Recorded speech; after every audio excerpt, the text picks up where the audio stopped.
What weird house rule do you have? Story 1. Locks. My brother is severely autistic to the point where he is profoundly handicapped and mostly nonverbal. He needs constant supervision and help with literally everything.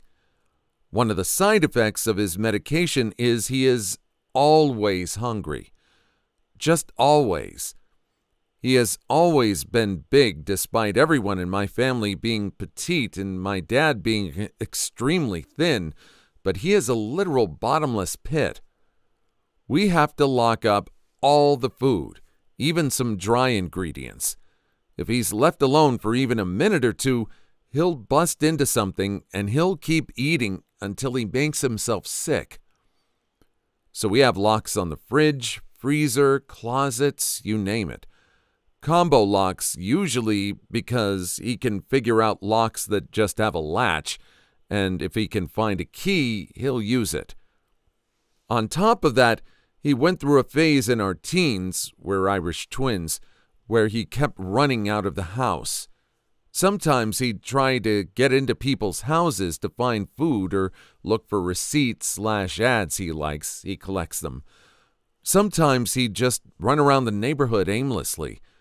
One neighbor's garage was very, very sexy, apparently, and he'd just H-mack it. The same with someone else's mailbox. Don't ask. I don't know either. And for a big boy, he was quick. You look away 2 seconds, he was out the door.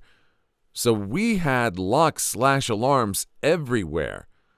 I have ADHD, and to this day, I'm bad at remembering to do things like close the garage, so it was a nightmare.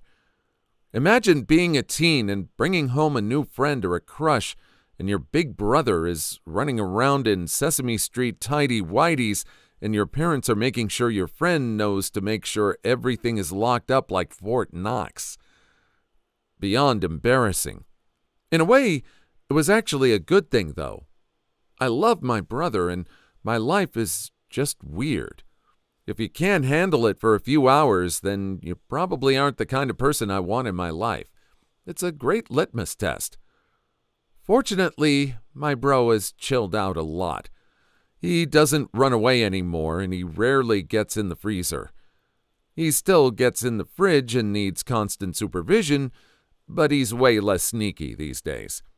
Honestly, he's just lazier. But I'm glad because the neighbors no longer hate us as vehemently now that their garage door and mailboxes no longer have to worry about being violated by a random giant guy who looks like a huge baby. My whole family has bad baby faces. For some reason, I thought this story was going to become something where they didn't have locks anywhere in the house because the person would injure themselves on them. It didn't occur to me that it was going to be locks everywhere. It just reminds me of that video of the dog who was supposed to go straight to their owner amidst this whole row of treats and toys and everything, but the dog instead just goes for everything. Just everything on the way, just doesn't miss anything at all. Anyway, story 2. Okay, swearing did actually become something that people don't see as bad. It is. And it's not beneficiary in any way.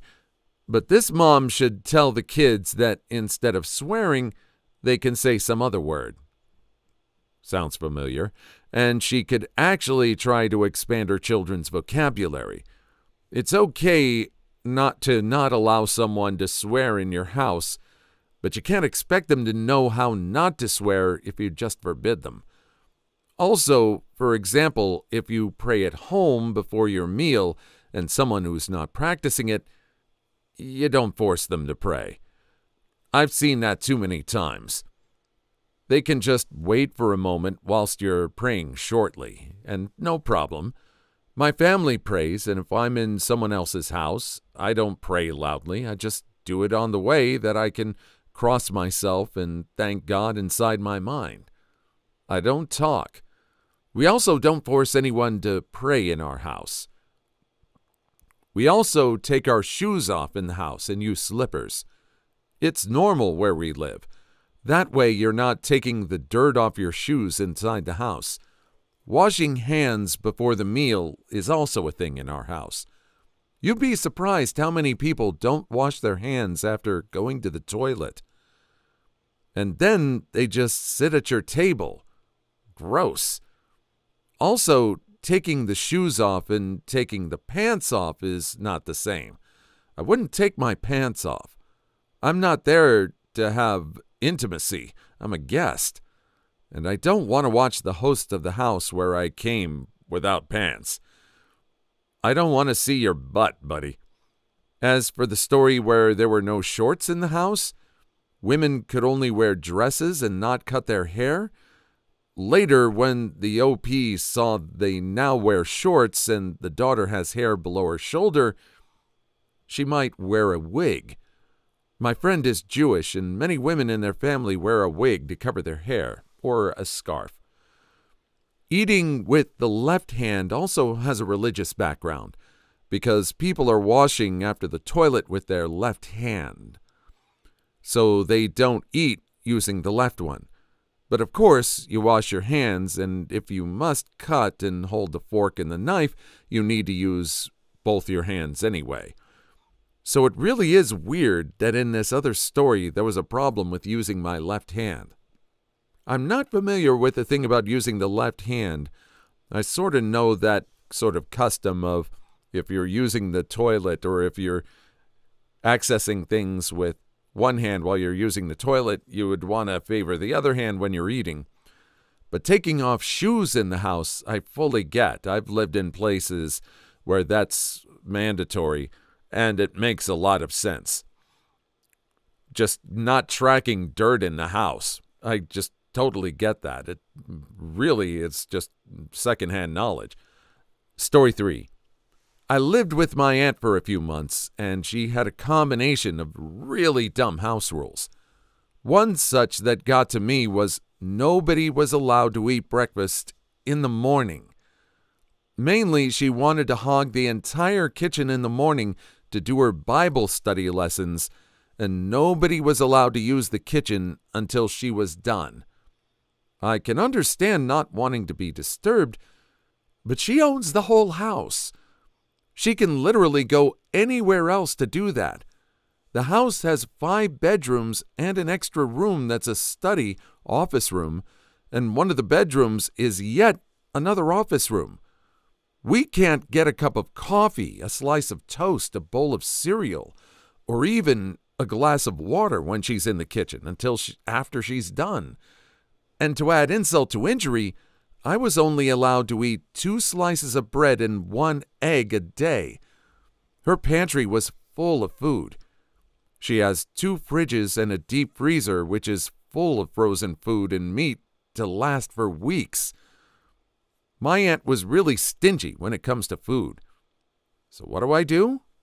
I contribute. I didn't own a car and rode my bike to buy whatever I could carry on it to put food that I could afford back in the fridge for everyone to eat. What does she do? She takes a Sharpie and writes my name on all the food I got for everyone and told everyone else they weren't allowed to eat the food that I helped contribute.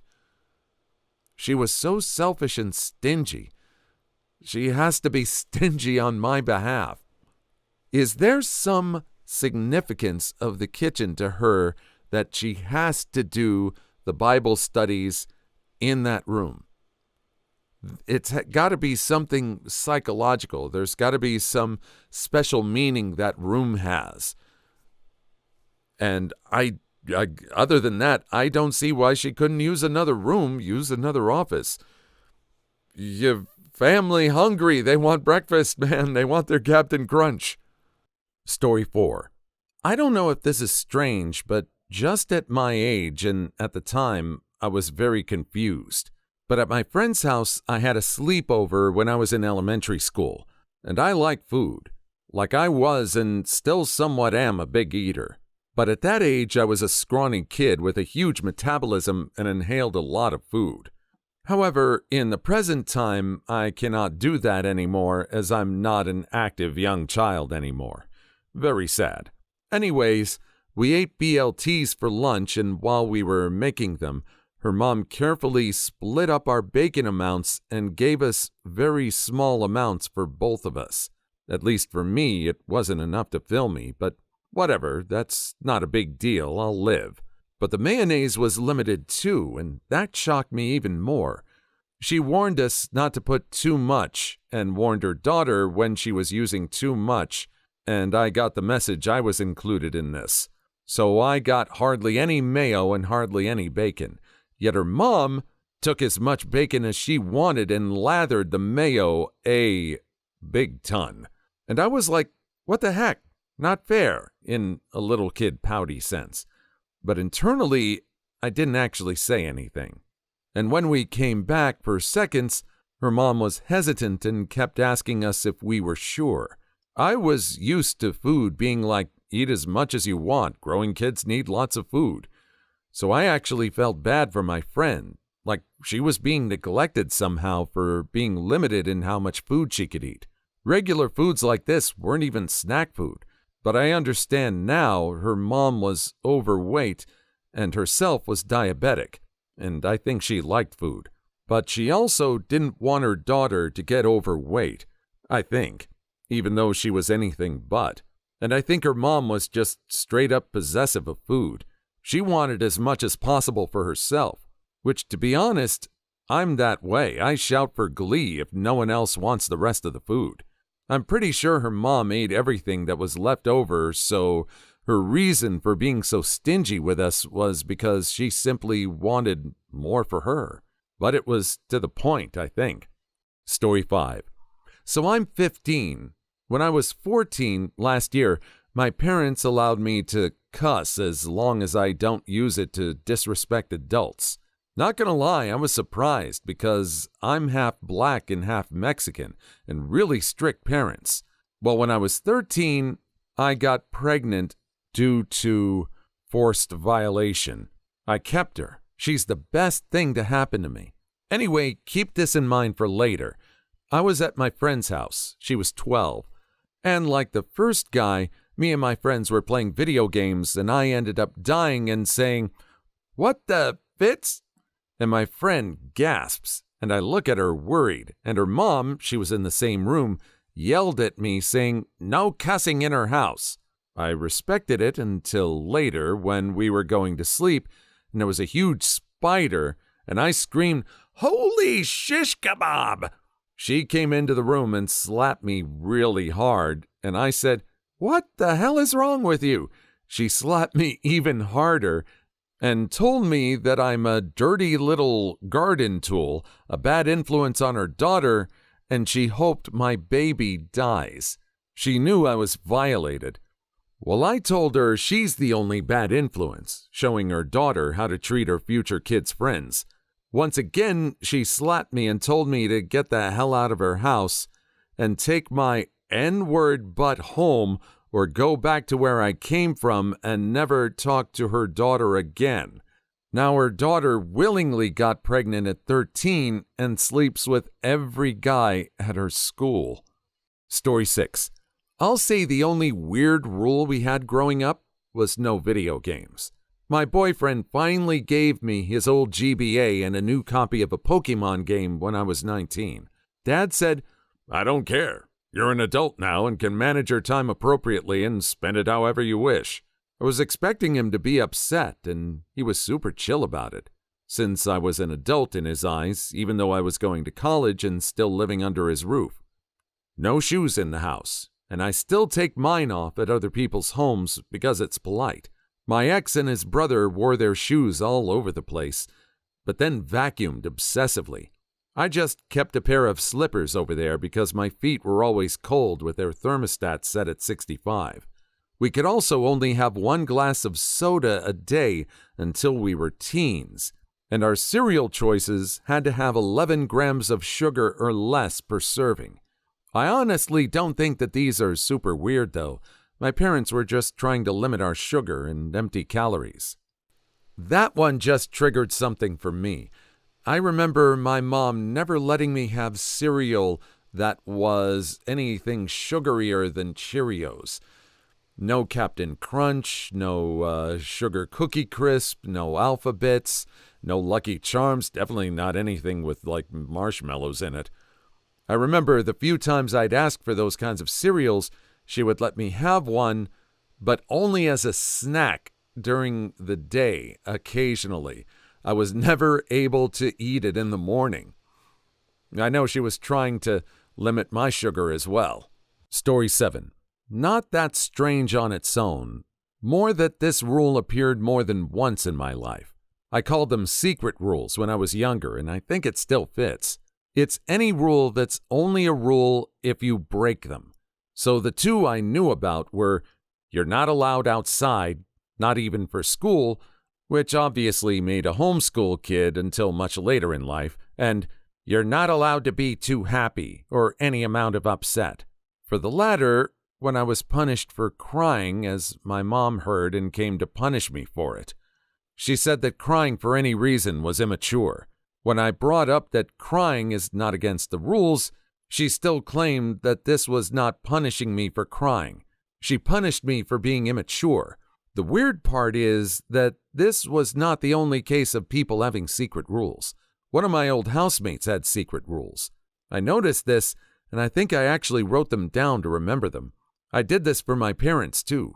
One of the things I wrote down for my housemate was, she wants me to do the dishes, but she doesn't want to see me do it.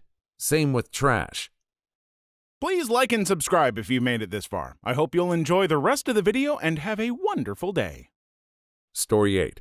I guess the rules in my house were odd, at least to me.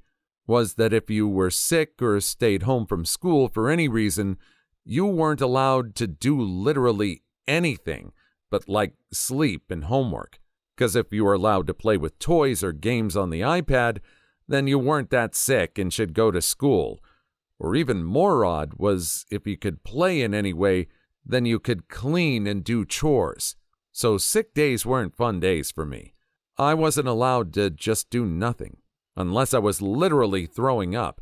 But like a fever overall didn't feel good, you know? Sore throat, bad cold, or sinus infection. That wasn't reason enough to do nothing all day. If I got caught playing with dolls sitting on the floor, my mom was like, obviously you're good enough to go do some chores now. Like, sick days are supposed to be your free days, aren't they? Because you're just going back to school the next day to have extra homework to do. Story 9. Just had a wild flashback to my childhood from Story 32. I knew that knife thing. I don't remember the reasons why, but as a kid, my grandmother would always tell us to never step somewhere if a knife was dropped there. Sitting here racking my head for the reason, but nothing coming back. She wasn't bad about it. It was more of, you shouldn't step there. I dropped my knife cooking there yesterday. I think it was some old Appalachian thing. Several families in the area had the same thing. Now I shall go spend the next 2 weeks lying in bed, unable to sleep, trying to remember the rest of the story about that. This one I've never heard of. I could understand not stepping where a knife is if it was dropped, but where a knife was? Did they think some sort of property of the metal of the knife would rub off on the ground and be harmful to people's feet or something? Is it Appalachian? If there's someone out there that knows, let us know in the comments. I'm curious too. Story 10. There were a group of kids my mom used to babysit. Their grandmother had some weird ones. Less because of the rules themselves and more because of her reason. Too long didn't read. She was very religious and strict about anything she viewed as going against it, no matter how slight. And since we were watching her grandkids, she basically made us enforce the same rules. But two in particular come to mind. No anime because the Japanese believe in monsters, her words, not mine, and no Power Rangers because, and I quote, they worship a giant floating head. It's been years since my mom stopped babysitting them, and I can't help but wonder how those kids turned out with such a crazy grandmother. Story 11. So I was raised Christian, and I still am one. And when I was a kid, my parents wouldn't allow anything Halloween related in our house. They didn't let me and my siblings go trick-or-treating or wear costumes, read scary stories, even if they were goofy books specifically aimed at kids, or even watch Halloween-related episodes of cartoons. So yeah, it was a little extreme when we were kids, but my parents eventually got more relaxed over the years. And now my siblings and I are allowed to celebrate Halloween just for the candy, which was the only reason us kids wanted to celebrate Halloween in the first place. Story 12. Went to a sleepover with a friend once, and the food rules were a bit odd to me. When the lights downstairs were off during the night, you weren't allowed to go downstairs anymore to get food. I was also told to ask if I wanted food. They obviously didn't know this, so I don't blame them at all, but I was a very anxious child with problems eating as much as I should. Because of those issues, I only ate once in the 2 days I was there, and even then, it was only because they offered the food, and the other friend there was concerned for me. Story 13. Personal opinion. Being raised Catholic, if you use the word hell in context of the place, it's okay, unless you tell someone to go there. Telling someone to go there and deliberately using it as a cuss word or telling someone to go there, yeah, it's not good. Heck is fine. Unpleasant at worst, citing previous logic. As far as the period thing, I'd say at least have a garbage bin for the guest/public bathroom. I'm a guy, but my mom and 2 sisters have been having them forever, and my dad and I have the respect for the opposite sex to not so much as bring up anything like the people in that story. Closest thing is for whatever reason one of us didn't put a bag in the bathroom can, in which case we either grab one, or being the small bag, or if we forget the bag long enough, bring the whole can to dump in the main one in the kitchen, but only if we're bringing the kitchen bag out. Story 14. The guy whose dad reads through their texts every week is an extremely controlling parent, and I thought it was bad when a person I knew whose mom would ask the kids' friends to know what they've been talking about and texting about when they were a literal teenager. The mom did this because her own daughter refused to tell her anything anymore, and I wonder why. Maybe because her mom pried and wanted and needed to know everything. And when the down kid wouldn't tell her everything, she resorted to texting her daughter's friends. And I thought that was bad. But the dad reading every text is a whole new level of invasion of privacy. The kid I knew had a snoopy mom who wanted to know everything, but this dad was just a control freak. Story 15. Honestly, I am shook at how many people say they knew families growing up who effectively kenneled their kids. I say effectively because if my family even tried that junk even once as a joke, I would have tunneled out like a crab if I had to.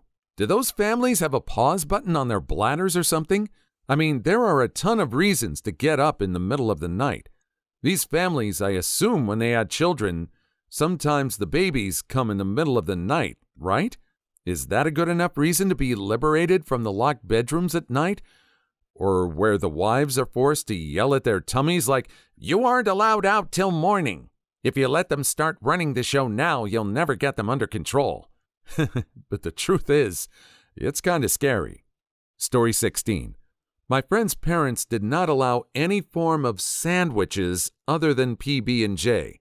It was so weird because my favorite sandwich as a kid was ham and cheese, and when I went over there, I decided to pack my own lunch because I would be having a sleepover. And I got there in the afternoon, it would be around the time I had lunch, so literally, I pull out my ham and cheese sandwich that I had packed for myself, and this mama snatches it from me and tells me that I cannot have ham and cheese, and she'll make me a PB&J. She threw away my ham and cheese sandwich and made me a PB&J, expecting me to eat it. Wait, did I forget to mention? I have the most severe peanut allergy under the sun. I picked that thing up and my hand literally flared red in seconds. I never went back to their house because of that. Story 17. The no swearing part is the most normal one that I'm sure no parent would want to hear come out of their child's mouth. I consider that kid lucky the mother didn't force him to put a bar of soap in his mouth. Even though I had the no shoes on in the house rule, my friends obviously didn't because I kept having to remind them to take off their shoes.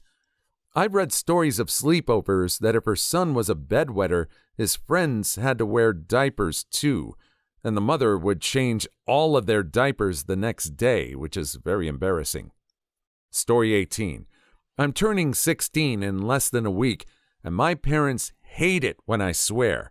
Though my mom is more lenient and sometimes lets me swear in front of her. They sometimes even get on me for saying frick, and I'm not substituting a word here. Frick. Frick isn't even a swear word, yet they hate it.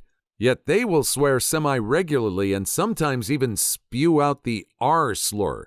If you don't know what the R slur is, it's reward, but the W is replaced with a T.